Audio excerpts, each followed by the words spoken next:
MDC-T to seal Khupe's fate tomorrow. The MDC-T's National Council is tomorrow expected to seal the fate of the party's defiant Deputy President Thokozani Khupe, pictured, who has refused to recognize the appointment of Nelson Chamisa as party president.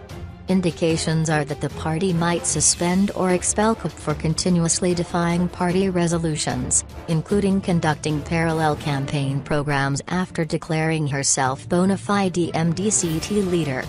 In an interview yesterday, party deputy chairman Morgan Conie said a decision must be taken now following the expiry of an ultimatum for her return more than a week ago. Yes, the council will take a decision. It will consider the work that she has done between the time when the 7 days ultimatum was given and now, Conie said. We will receive reports on what she has done and the declarations that she has made, and I am sure the council will then make a decision.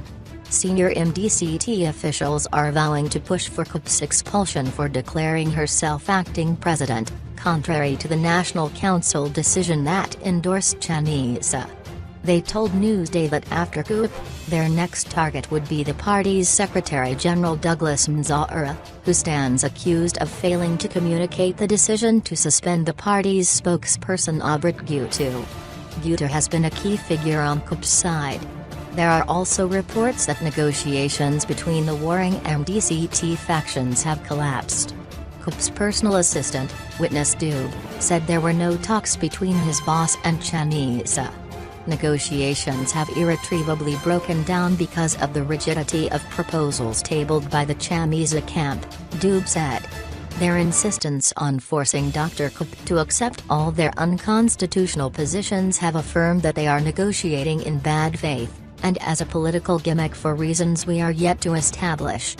Dlathu said Khupe and Chamisa last communicated 2 weeks ago when the youthful MDC-T leader addressed an MDC Alliance campaign rally in Git. There have been no emissaries, and those claims are simply made to mischievously given an impression that Chamisa has tried his best and failed. It is simply a public relations exercise, he said. Political analyst Philan Moyo said there were fears that Khupe might field her candidates in certain constituencies, posing a threat for fielding multiple MDC-T candidates per particular area.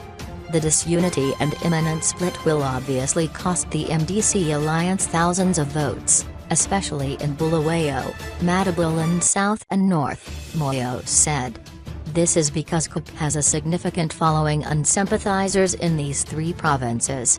The relatively good crowd that attended her rally at the amphitheater on Sunday is testimony of her level of popularity.